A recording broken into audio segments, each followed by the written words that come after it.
Morning વિદ્યાર્થી મિત્રો, કેમ છો બધાય મજામાં ને? હવે આજે આપણે ધોરણ પહેલામાં અંગ્રેજી કરવાનું છે. અંગ્રેજીમાં આપણે ABCD તો કઈ રીતે કેપિટલ અને સ્મોલ.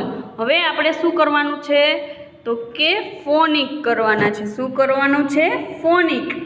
તો આપણે પહેલાં ABCD વાંચતા અને લખતા આવડી ગયું ને, હવે આપણે અંગ્રેજી શબ્દો વાંચતા શીખીશું. તે માટે મૂળાક્ષરના ઉચ્ચાર શીખીએ. તો તમને ABCD વાંચતા તો આવડે છે ને, હવે તમારે એની આગળ શીખવું છે ને વાંચતા. તો શું કરવાનું આપણે તો કે એના મૂળાક્ષરો ઉચ્ચાર શીખવાના. તો જો પહેલાં શું છે? એ, કેપિટલ એ અને સ્મોલ એ. તો કે એ, પછી બી, બ, પછી સી, ક, ડી, ડ. શું કે છે? એ, પછી બી, બ, સી, ક, ડી, ડ. પછી કેપિટલ ઈ અને સ્મોલ એ. તો કે ઈ, એ, એફ, જી, ગ, એચ, હ. પછી આઈ, જે, જ, કે, ક, એલ. તો શું કે છે? આપણે આ શું શીખી છીએ? મૂળાક્ષરોના ઉચ્ચાર. તો કે આપણે એ નો શું થાય? એ, બી નો બ, સી નો ક, ડી નો ડ, કેપિટલ ઈ નો ઈ, સ્મોલ ઈ નો એ, એફ, જી, ગ, એચ, હ, આઈ, જે, જ, કે, ક, એલ. જો તમે આ ફોનિક શીખશો તો તમને વાંચતા આવડશે. આ ફોનિક શીખવાના છે બધાએ. પછી એના પછી જો એમ, એન, ઓ, પી, ક્યુ, ક્વ, R, S, T, U, V, W, X નો કશ, વાય, ઝેડ. તો શું કે છે મેં કે એમ નો શું થાય? મ, એન નો ન, ઓ નો ઓ, પી નો પ, ક્યુ નો ક્વ, આર નો ર, એસ નો સ, ટી નો ટ, યુ નો અ, વી નો વ, ડબલ્યુ નો વ, એક્સ નો કસ, વાય નો ય, ઝેડ નો ઝ. સમજાણું? ફરીથી એ, બી, બ, સી, ક, ડી, ડ, ઈ, એફ, જી, ગ, એચ, હ, આઈ, જે, જ, કે, ક, એલ, એમ, એન, ઓ, પી, ક્યુ, ક્વ, R, S, T, U, V, W, X, Y, Z. તો આ શું થયું? ફોનિક. આપણે શું બોલ્યા? ફોનિક. તો મૂળાક્ષરના ઉચ્ચાર શીખવાનું. શું છે કે આપણને ABCD હોય એના ઉચ્ચાર શીખવાના.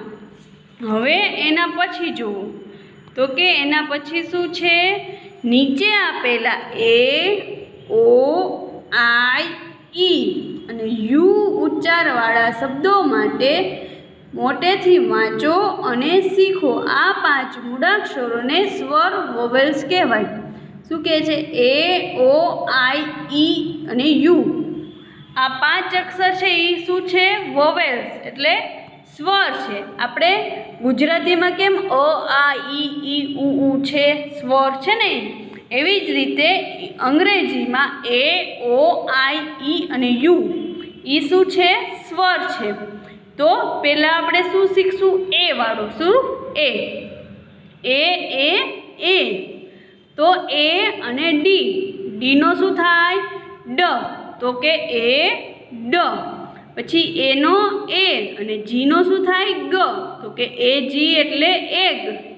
પછી એ, એમ. તો કે એનો એ, એમનો મ, એમ. પછી એનો એ અને એનનો ન. તો કે એન. એવી રીતે એનો એ, પીનો પ, એપ.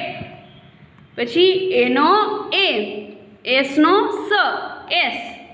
પછી એનો એ, ટીનો ટ, એટ. પછી એનો એ, એક્સનો કસ, એક્સ. જો એ, પછી એડ, એગ, એમ, એન, એપ, એસ, એટ, એક્સ. સમજાણું? તો એને આપણે ગમે એ શબ્દ સાથે, જો પહેલાં એને ડી આરે કર્યો એટલે એડ થયું, પછી જી એટલે ગ, એમ એટલે મ, એન એટલે ન. સમજાણ? જો તમને ફોનિક્સ આવડશે તો તમને આ આવડશે. તો ફોનિક આપણે આજે કેટલી વાર લખશું? 2 વાર. કેટલી વાર? 2 વાર. હવે એના પછી જુઓ તો કે એને શું કીધું? એલ, એ, ડી. એલનો લે, એનો લે, પછી ડીનો ડ, લેડ એટલે છોકરો. પછી બેગ, બી, બીનો બ, એનો માત્ર એક થાય અને જીનો ગ, બેગ. પછી ટેગ, ટી, એ, જી, ટેગ. ટીનો શું થાય? ટ અને જીનો ગ, ટેગ એટલે લેબલ. એવી રીતે નીચે જો ડેમ, ડીનો ડ, એનો એક માત્ર અને એમનો મ, ડેમ એટલે બંધ. પછી રેમ, રેમ એટલે રેમ, આરનો શું થાય? ર, એનો એક માત્ર, એમનો એમ, રેમ એટલે ઘેટું. પછી કેન, સીનો ક, એનો એક માત્ર અને એનો ન, કેન એટલે બરણી. હવે એના પછી જો ફેન, એફનો ફ, પછી એક માત્ર એનો, ફેન, એનો ન, ફેન એટલે પંખો. પછી મેન, એમનો મ અને એનો ન, મેન એટલે માણસ. પછી પેન, પીનો પ અને એનો ન, પેન એટલે કડાઈ. તો આમાં તમને જો એને એડી લગાડ્યું છે, પછી ક્યાંક જી લગાડ્યો છે, પછી એન લગાડ્યો છે. સમજાણું? એવી જ રીતે એના પછી જુઓ તમે તો એના પછી શું છે? વેન, વીનો વ અને એનનો ન, વેન. પછી મેપ, મેપ છે જો, તો મેપ કેવી રીતે થયું? એમનો શું થયું? મ અને પીનો શું થયું? પ એટલે મેપ એટલે નકશો.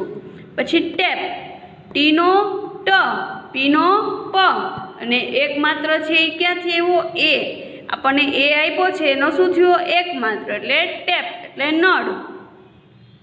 પછી બીનો બ, એનો એક માત્ર, ટીનો ટ, બેટ.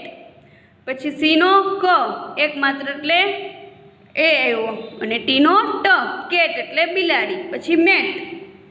તો આ શું થયું? તમારે ફોનિક ઉપરથી આ શબ્દ બનાવ્યા. શું થયું? ફોનિક ઉપરથી આ શબ્દ બનાવ્યા. જો તમને આ ફોનિક આવડશે તો તમે આ શબ્દો વાંચી શકશો. તો બરાબર, આજે ફોનિક તમારે 2 વાર હોમવર્કમાં કરવાના છે.